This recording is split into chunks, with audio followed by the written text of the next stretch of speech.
Mesdames et messieurs, comment allez-vous? Bonjour, bonsoir, bonsoir, bonjour.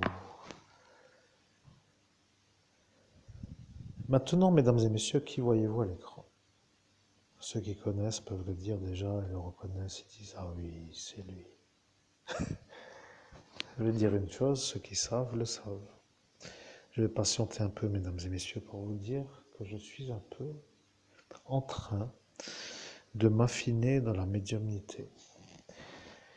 Je sais que ce n'est pas un personnage qui plaît à tout le monde. Je comprends tout ce que certains ont à dire. Je comprends tout ce que certains ont à justifier. Mesdames et messieurs, je suis le meilleur médium au monde et je suis avec vous ce soir en direct sur ma chaîne YouTube.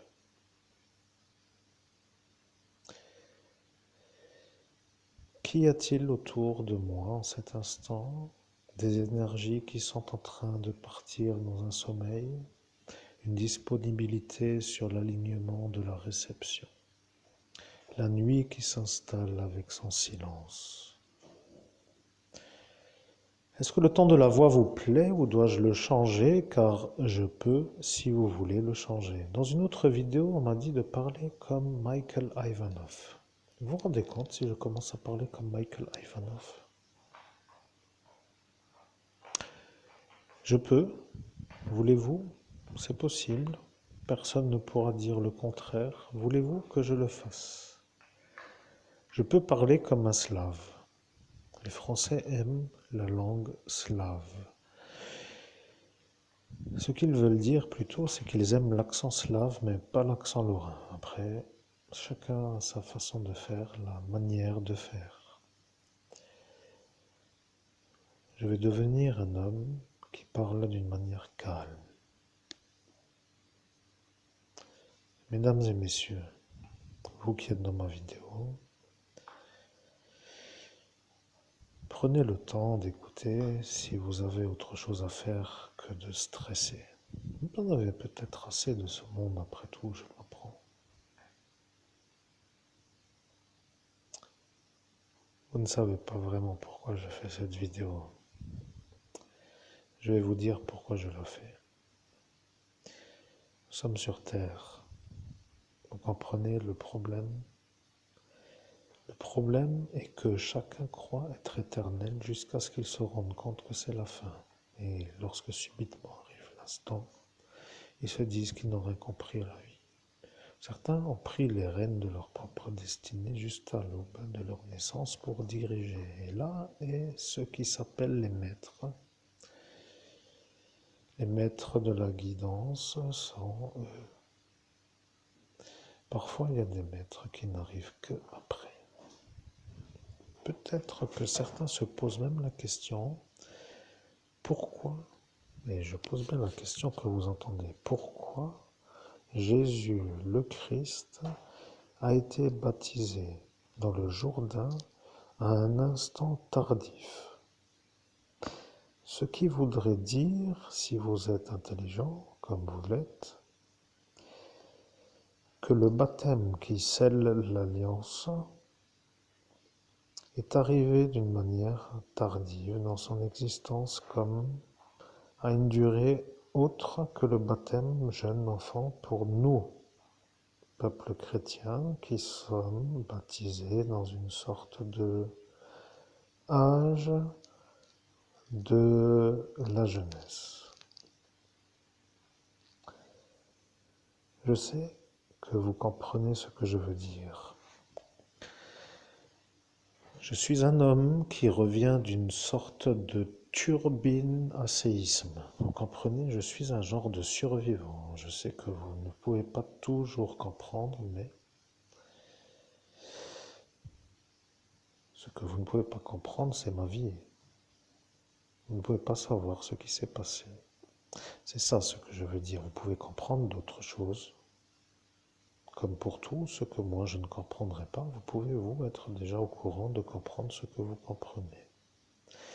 Je ne suis pas omniscient, je ne suis pas Dieu. Vous comprenez, je suis un humain, je suis un homme sur cette planète Terre. Et lorsque je fais une médiumnité avec mon propre ANI, je n'ai pas la prétention de connaître tout.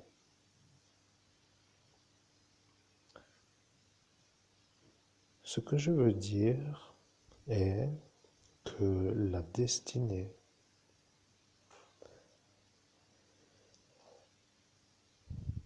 est une sorte de sujet de philosophie. Y a-t-il une destinée? À quoi êtes-vous destiné? Est-ce que vous pouvez changer le cours de votre destin?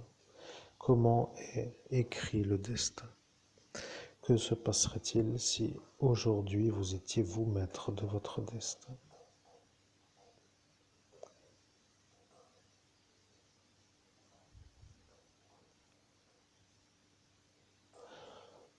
Je suis heureux de faire de la médiumnité avec vous, mais je suis un peu dans une autre vie que celle dans laquelle je m'étais projeté dans mon monde humain. Bien entendu, je vais développer ce qui s'appelle l'explication.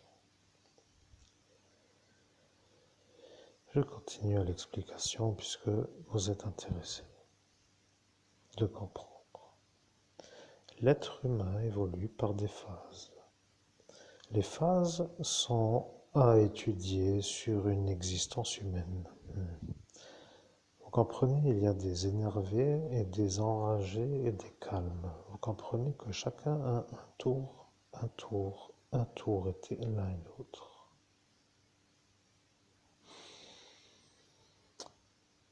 Pour être calme, il faut savoir ce qu'est l'énervement. Pour être énervé, il faut savoir ce qu'est le calme. Vous ne pouvez pas définir que vous êtes ou l'un ou l'autre sans connaître l'autre. Je sais que ce que je dis est assez intrigant pour être clair.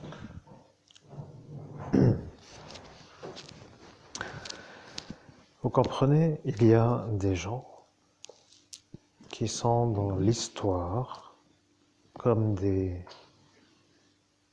personnages. Avez-vous reconnu l'homme à l'écran? Parce que ceux qui le connaissent pourront dire qu'ils le connaissent, et ceux qui ne le connaissent pas pourront dire qu'ils ne le connaissent pas. Bien entendu, je sais que certains ont déjà dit que moi, je ne l'ai pas reconnu à l'instant où on me l'a montré parce que j'étais ailleurs. Ailleurs voulant dire tout simplement dans une telle défense au GHB par rapport à mon propre empoisonnement que j'ai subi que je ne pouvais plus même regarder quoi que ce soit pour pouvoir ne pas déclencher une sorte de déclenchement à l'arrêt de la caractérisation de mon être, de ne plus pouvoir s'arrêter de parler ou de ne pas parler. C'est un peu une sorte de chose que je n'aime pas. Je peux vous dire que je n'aime pas du tout. Il faut donc être sûr de ne pas aimer. Certains aiment, d'autres non, et puis après chacun peut penser ce qu'il veut de ce qu'il s'est fait ou pas. Maintenant, mesdames et messieurs, comme vous l'avez compris, je suis un médium. Pour être dans le rang des high level de la médiumnité, j'ai dû lutter. J'ai lutté et j'ai eu un don de médium de Monseigneur Roussaï. L'homme que vous trouverez dans les moteurs de recherche Google, par exemple, si vous tapez HOU, oui, je préfère dire l'abbé Julio. Ne pas trop nommer les choses, car lorsque je suis en hyper-réceptivité, certains mots attirent des énergies.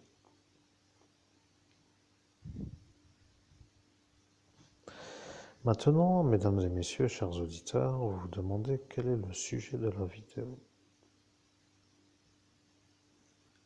Quel est le sujet de la vidéo est peut-être même déjà apparu avant. Voilà que la question apparaît à 10 minutes. Vous comprenez que je suis en train de faire un travail dans une sorte d'alignement d'énergie. Je suis en train de faire un travail qui s'appelle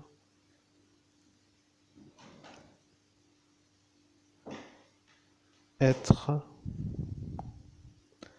dans la bonne disposition pour sauver la planète Terre de la mort plastique.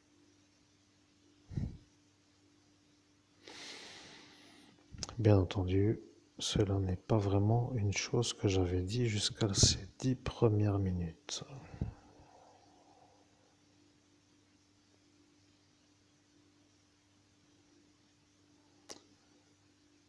Vous savez, il y a dans le monde des choses que certains connaissent.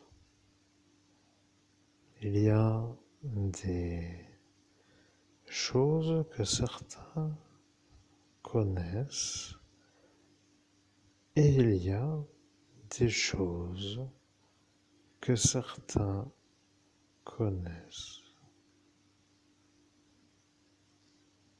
Ce qui est sûr, c'est que chacun de ceux qui sont certains connaissent des choses dont ils sont sûrs.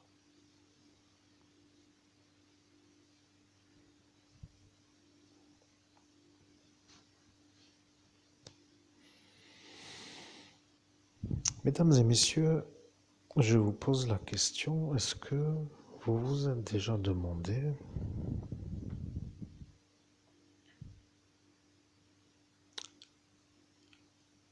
ce qu'il se serait passé si le monde avait été d'une certaine manière en dehors du plastique? Je dois vous inviter à parler de ça. Que seriez-vous en train de dire aujourd'hui? Vous seriez peut-être à dire qu'un monde sans plastique est un monde dans lequel, eh bien, nous n'aurions pas l'eau que nous voulons sur la table.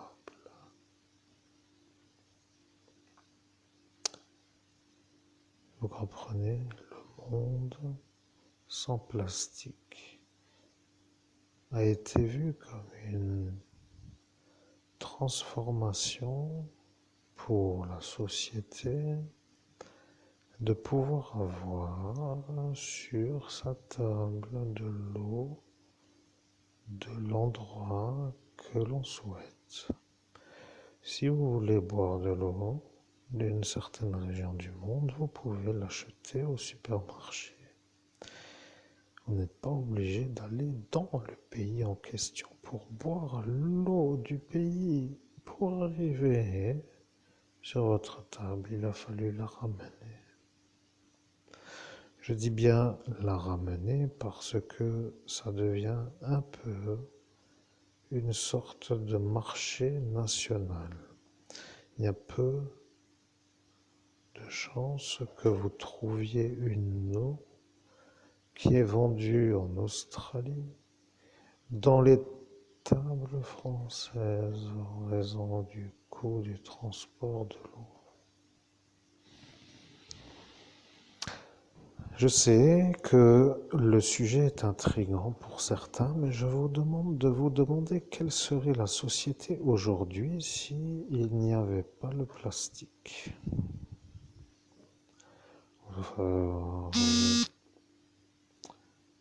Vous pourrez faire une sorte de réflexion, même pour vous, entre amis ou entre gens intelligents qui veulent se mettre dans une sorte de réflexion pour dire, tiens, qu'est-ce que serait la société s'il n'y avait pas de plastique?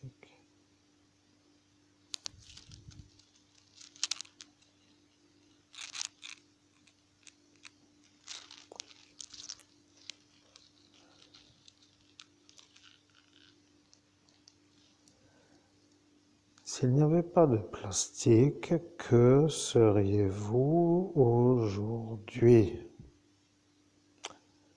Que seriez-vous aujourd'hui?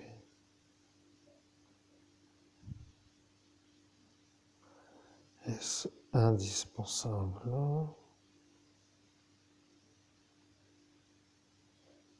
Est-ce une chose que l'on peut remplacer?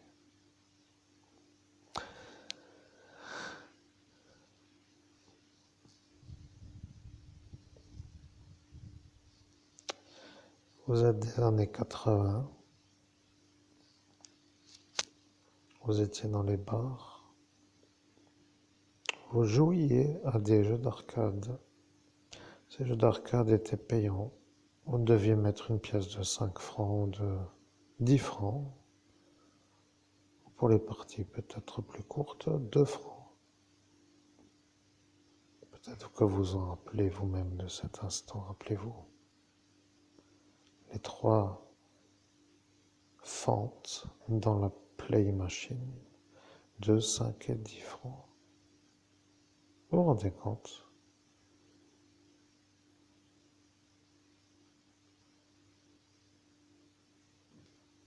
Une évolution de l'instant qui a été savouré par des multiples joueurs de jeux, de bornes d'arcade, 2 euros, 2 francs, 5 francs, 10 francs.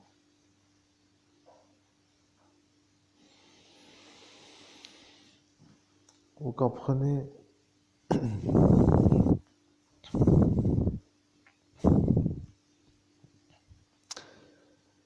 Vous venez de retrouver l'origine de ce jeu Capcom. Il y a 2 appellations du jeu dont je parle. Il y a le premier qui s'appelle Ghosts and Goblins et le second qui s'appelle Ghouls and Ghosts. Les 2 se ressemblent, mais le schéma est identique. Je peux vous dire que de jouer sur une borne d'arcade, pour jouer un jeu, avant que les consoles soient dans le domicile, pour jouer à des jeux, était une sorte de privilège. Aujourd'hui, vous, mesdames et messieurs, vous surfez sur votre smartphone ou votre tablette ou votre écran d'ordinateur et vous défilez des jeux en disant peut-être que ce n'est pas ce qui vous plaît et alors vous dites pas besoin. Vous voyez que vous passez la route sur autre chose. À l'époque des années 80, les bornes d'arcade étaient des trésors. Je peux vous dire, le monde, de ce monde des années 80 avait une sorte d'autre énergie de ce qui était valorisé, ce qui avait de la valeur. Il y avait, pour le peuple communément appelant le peuple de la société, des bars dans lesquels les gens se retrouvaient en dehors du travail pour être dans la détente après le travail. Et s'il y a eu la période du plein emploi, alors la détente était encore plus savoureuse parce qu'il y avait le plein salaire. Au fil du temps, les choses se sont un peu taries. Les pôles de dépenses se sont réaxés sur d'autres priorités. Il n'y a plus l'option de faire des priorités dans des bars ou dans des jeux ou dans des jukebox, n'est-ce pas?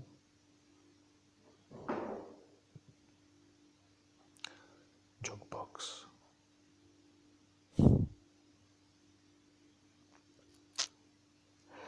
Vous saviez que d'avoir un jukebox dans les années 80 pour un bar était une sorte de lieu où il fallait à tout prix se rendre pour avoir le droit de choisir le son que l'on souhaite en buvant son alcool ou sa boisson. En clair, si vous voulez dans un endroit vous rendre et que vous avez envie de vous mettre une sorte de boisson gazeuse avec une sorte de Johnny Hallyday, par exemple, eh bien, vous pouviez choisir à l'instant de votre lever de coude si vous voulez lever sur je t'aime ou si je t'aime pas. Vous comprenez? Par exemple, pour dire juste les contradictions, certains faisaient passer même des messages à d'autres par le jukebox. Par exemple, quelqu'un aimait quelqu'un, il mettait un slow. Et si quelqu'un n'aimait pas, par exemple, quelqu'un, eh bien, il mettait un genre de choses qui était autrement, avec des paroles plutôt autres. Bon, je fais une découverte du temps. C'est ça le schéma historique. La photo noir et blanc n'est pas aujourd'hui une autre que celle qui est à l'écran. Ceux qui aiment le noir et blanc savent que de faire une photo noir et blanc est un travail. Vous ne savez pas le temps qu'il faut pour faire une seule photo. Vous comprenez? Pour faire une seule photographie en noir et blanc, il faut du temps.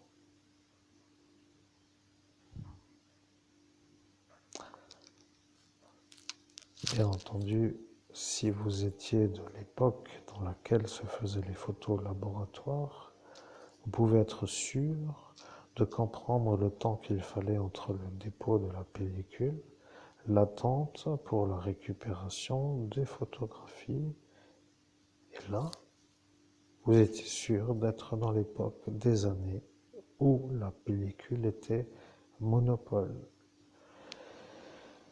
Monopole est aujourd'hui autre part, vous voyez.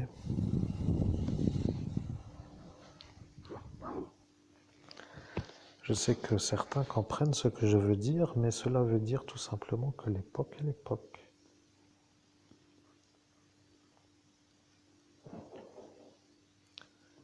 Vous voyez, l'époque est l'époque.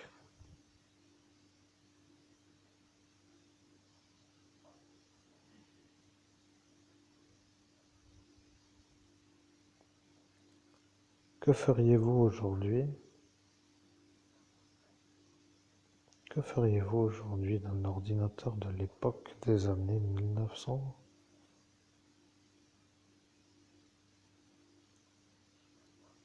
De la sortie de cette iMac, Macintosh, aujourd'hui.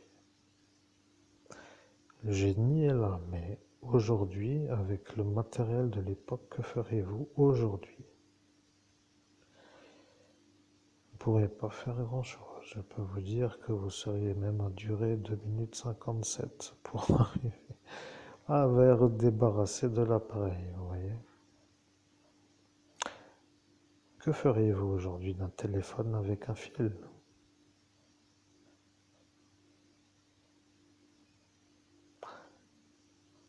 Les habitudes changent avec le temps.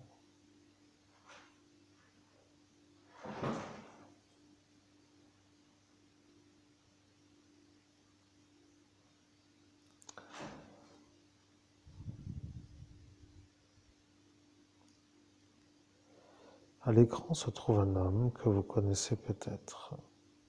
Avez-vous compris qui il est?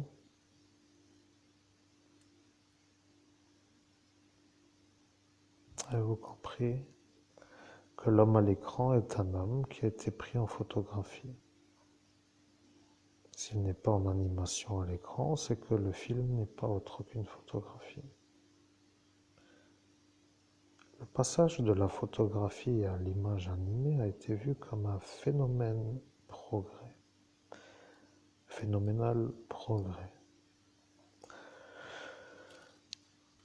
Vous comprenez que 24 images à la seconde est quand même une sorte de cadence qu'il faut tenir dans la production des images photographiques fixes. Ce qui pourrait dire tout simplement l'image photographique.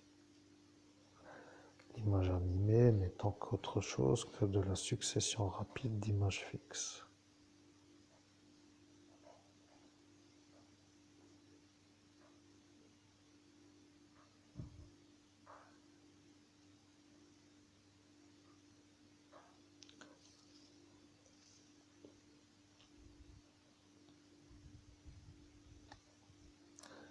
Vous voyez une seule photographie d'un homme pris en photographie.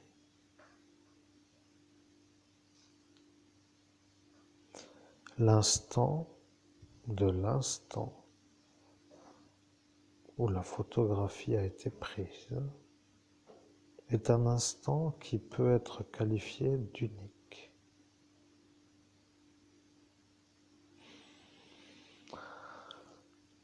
L'écriture sur un bout de papier l'est tout autant.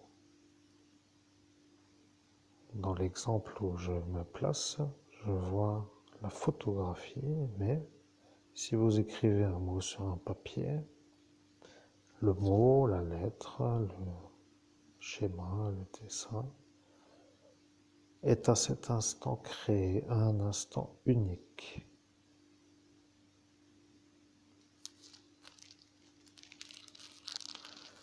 Vous comprenez que cette photographie est unique.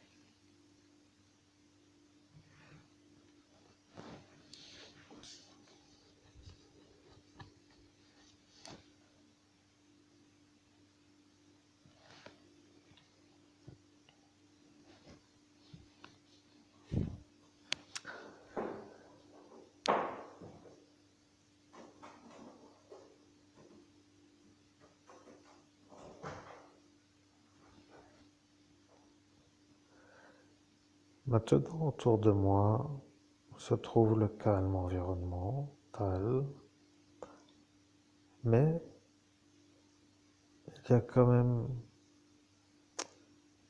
des choses que je dois vous dire.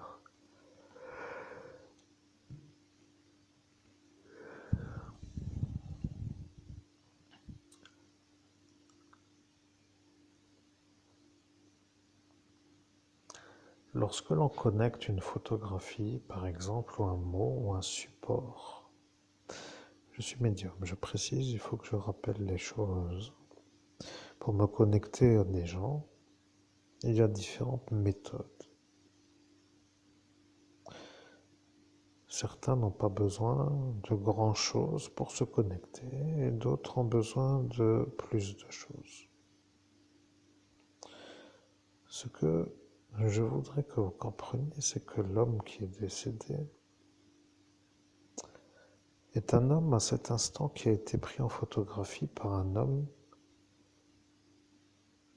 et que l'homme que vous voyez en l'écran est l'homme photographié par l'homme qui a pris la photographie.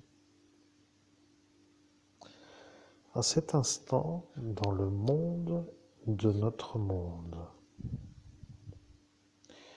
se trouve en présence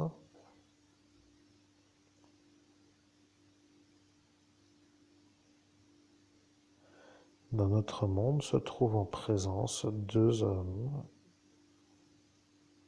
un photographe et un photographié.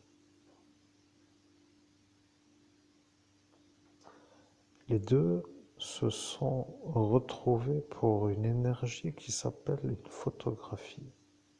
Ce que je veux faire comprendre est la chose suivante. L'homme photographié est vu.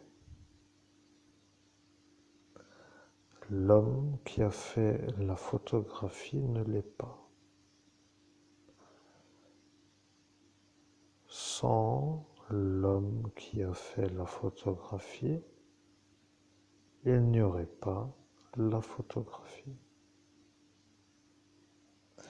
À cet instant, on peut dire que le héros, entre guillemets, est le photographe. Sans le photographe, pas de photo. Maintenant, il est vrai que l'on peut dire aussi que sans le modèle à photographier, pas de photo.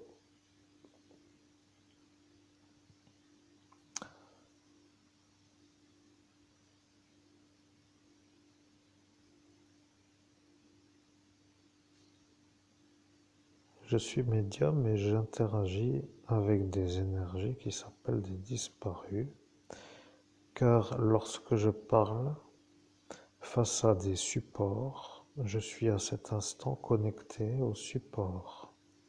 Vous voyez qu'il n'y a pas vraiment trop d'explications qui ne sont pas à comprendre, par exemple.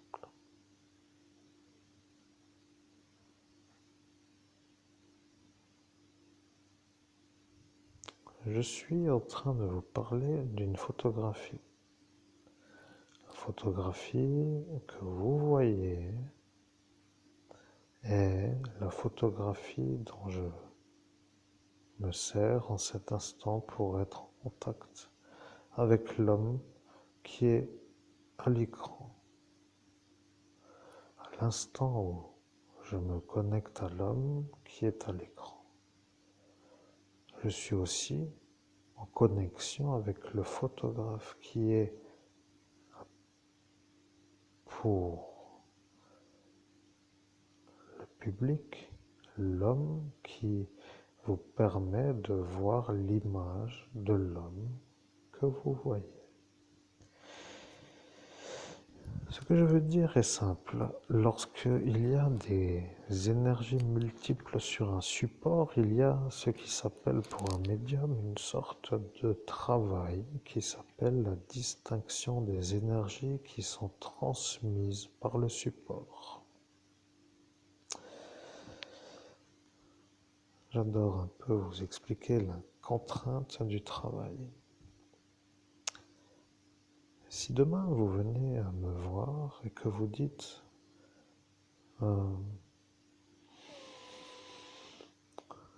j'aurais besoin d'être un peu sur une réponse par rapport à une question, voilà un support que je peux vous donner, est-ce que ça vous parle?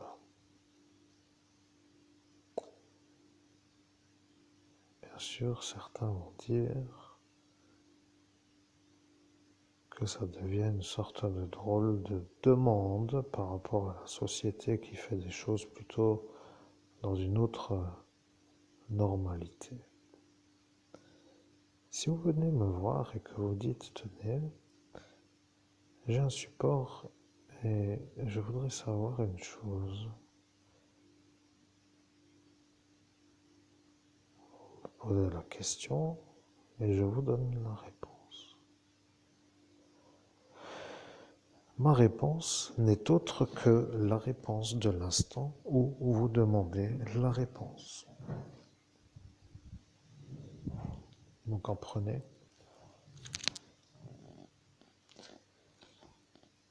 Si l'homme à l'écran est un homme que vous connaissez,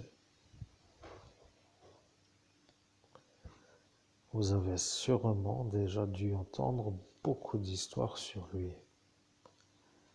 Vous en avez même déjà tellement peut-être parlé sans savoir que c'est lui.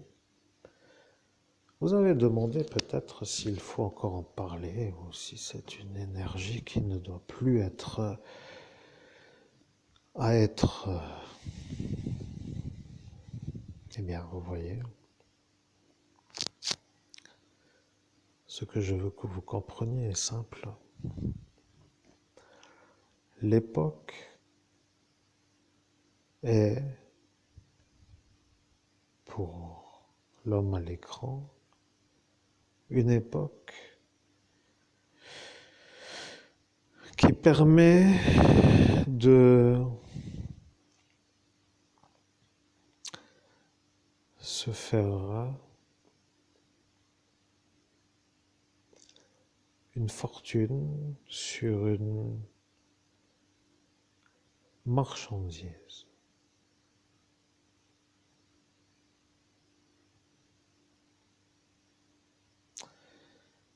Aujourd'hui, nous sommes en 2024.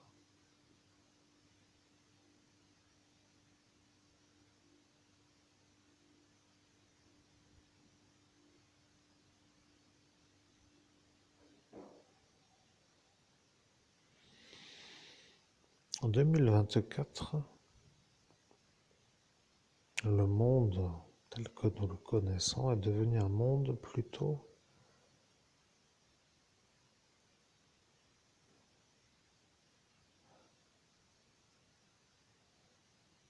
Et là, je vous laisse donner vous-même la réponse que vous avez peut-être déjà donnée.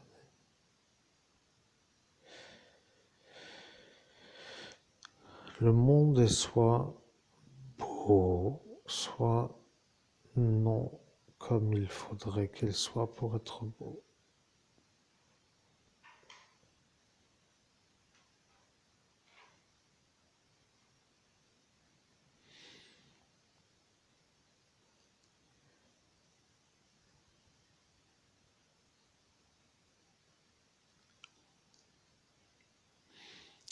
Le monde est soit beau, soit il n'est pas comme il devrait être pour être beau.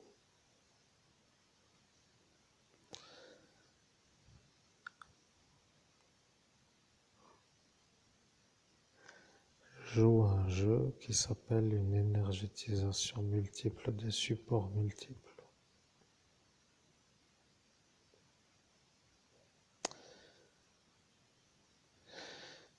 S'il n'est pas beau, le monde tel que vous le voyez aujourd'hui en 2024,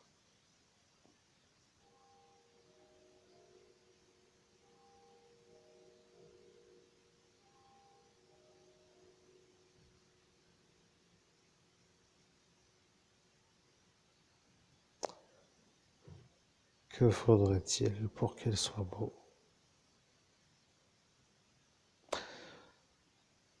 Ceci est une question qui vous est posée pour axer un futur que vous souhaitez voir arriver.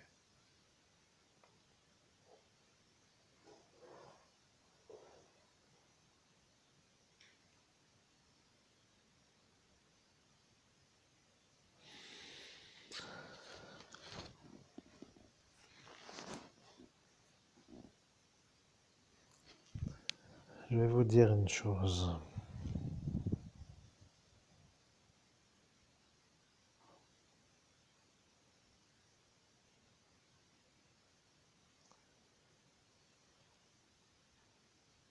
Lorsque l'on est dans la médiumnité,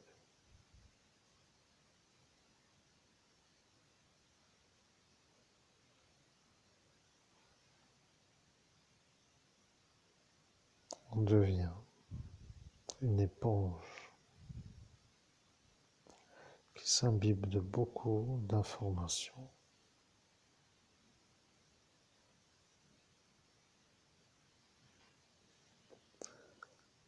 Là est pour les amis auditeurs une certitude.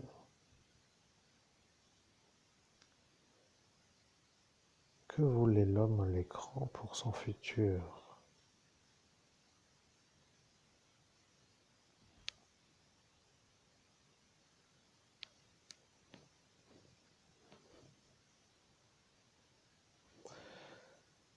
Vous avez déjà compris la réponse, mais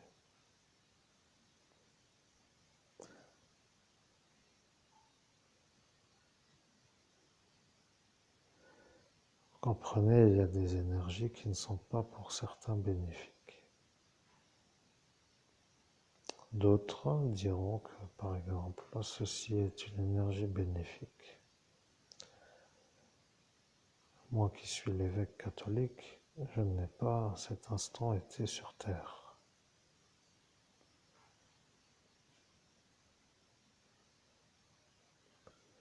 Je vois un homme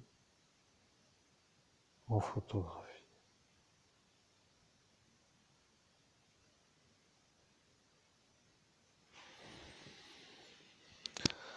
Ce que je veux dire est que le passé de l'homme qui est à l'écran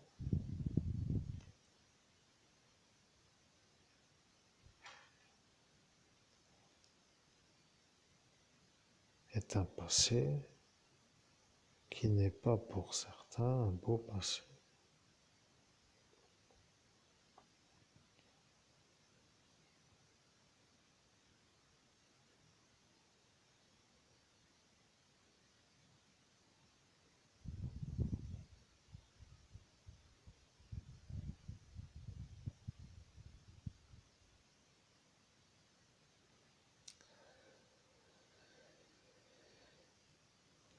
Si moi, le médium, je me connecte à l'homme à l'écran,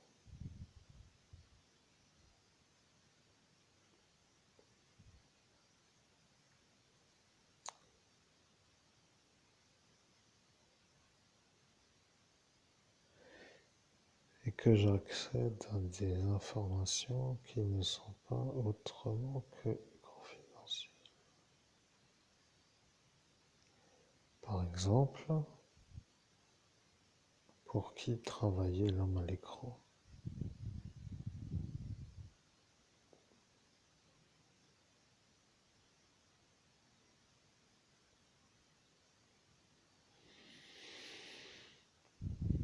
Il y aurait à cet instant des réponses qui pourraient arriver et ça pourrait être une sorte de sentier qui pourrait amener à des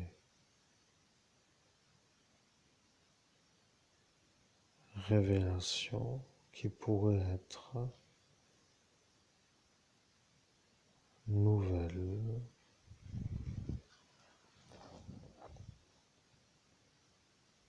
Vous comprenez des genres de nouveautés concernant l'individu.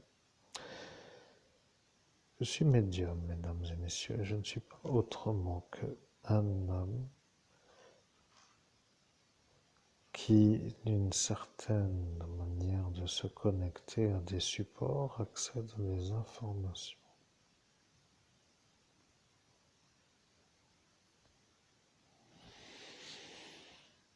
Les supports sont importants et d'autres fois, ils ne le sont pas toujours. Tout dépend de la recherche que l'on fait. Certains vont demander qu'a-t-il dit tel jour? Qu'a-t-il dit à telle heure?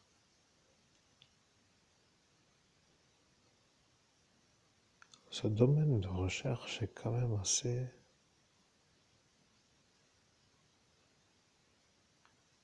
élevé. Il y a la recherche générale et il y a la recherche d'éléments qui sont à des instants définis comme étant des éléments qui ne peuvent pas être trouvés par tout le monde.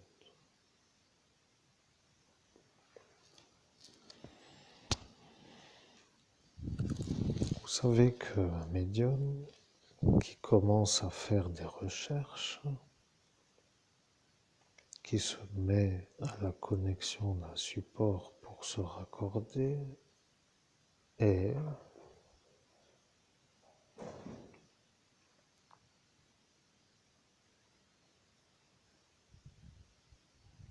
dans une quête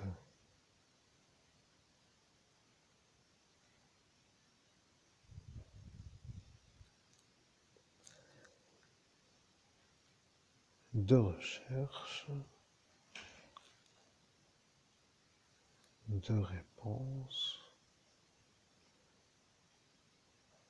C'est une route qui peut être longue pour avoir des réponses à des questions que l'on demande.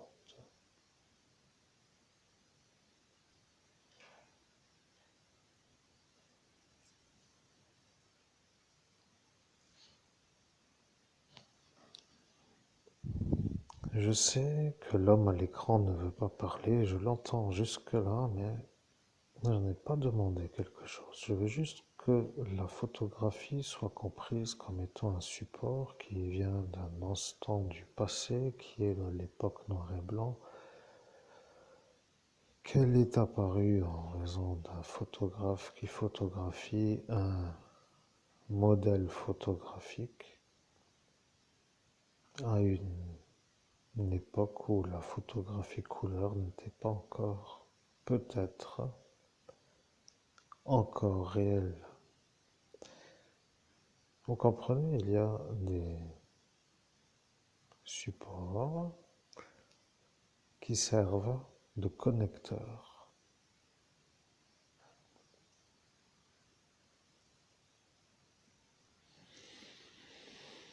Je vais vous dire maintenant que la première vidéo, qui est celle-ci, est une vidéo qui vous fait comprendre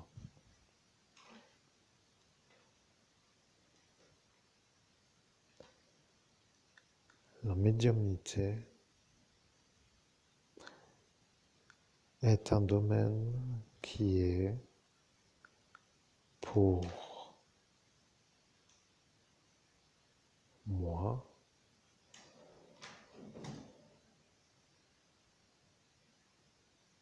un domaine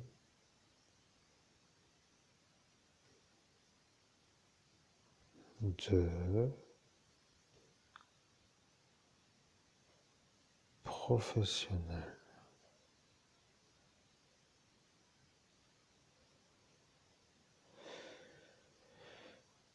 Bien entendu, tout le monde peut se jouer médium. Chacun va dire, j'entends des voix. Oui, je suis médium. J'entends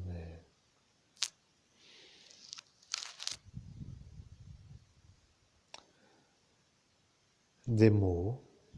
J'entends des fois un bruit. Je ne sais pas comment vous feriez-vous si ça démarrait de la possibilité pour définir ce que vous ressentiriez à cet instant parce que c'est nouveau et que vous ne connaissez pas et vous êtes en cet instant à découvrir que peut-être vous avez une perception du monde que vous n'aviez peut-être pas encore jusqu'à présent connue.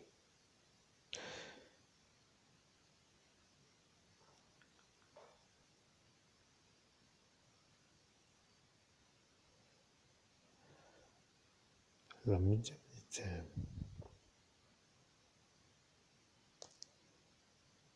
Pour les médiums professionnels,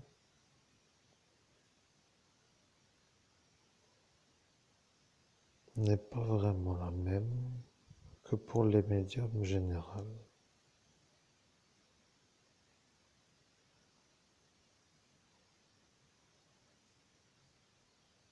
Quand un homme, sur une photographie, a une attitude qui est interprétée comme agressive,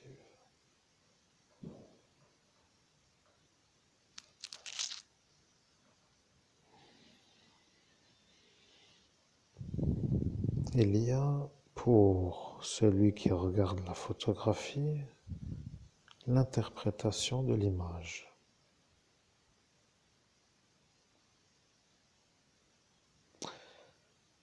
Les gens se disent, il a l'air un peu malheureusement pas très beau, pas très gentil, il faut mieux l'éviter, il a l'air d'être un problème pour être courtois dans l'interprétation des images.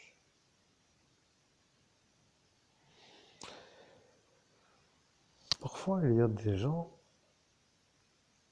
qui ne disposent pas vraiment de la même attitude pour dire qu'ils ont l'attitude de cette attitude. Et certains souvent le font bien.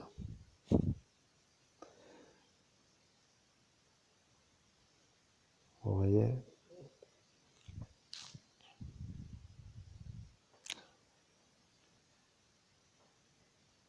Il y a maintenant une sorte d'énergie qui jaillit. Il y a, pour un homme qui connecte une photographie, l'analyse des émotions. Par exemple, si l'homme qui est sur la photographie est un homme qui se moque ou non.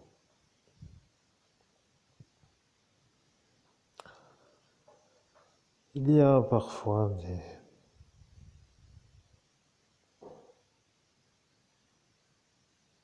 photographies de mariage, comme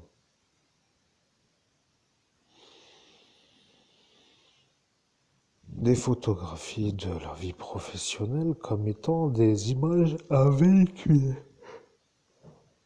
Vous comprenez, vous avez dans la société une image à véhiculer. Vous qui êtes dans la société, vous avez déjà sûrement dû vous rendre compte que parfois, il faut faire comme si on était dans ce schéma pour être dans le schéma.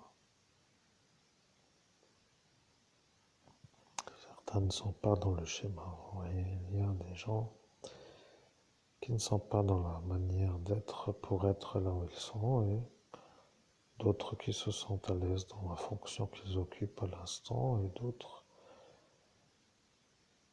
qui se disent être dans une énergie neutre. Quoi qu'il en soit, l'image de la société, l'image que l'on véhicule, analysée par la société, est une image qui est vue par les individus qui observent. Vous comprenez?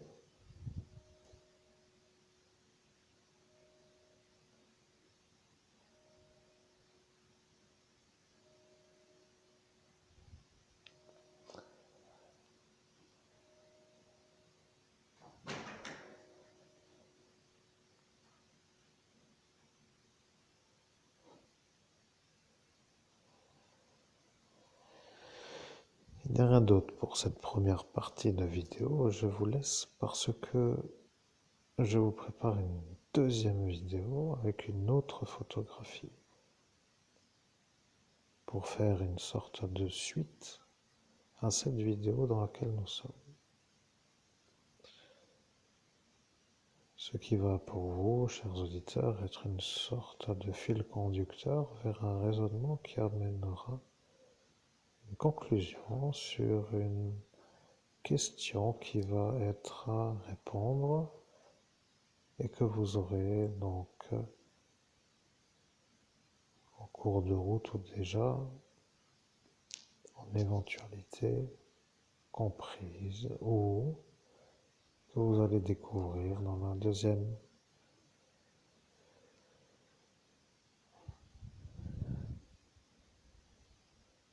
partie de la vidéo. À tout de suite.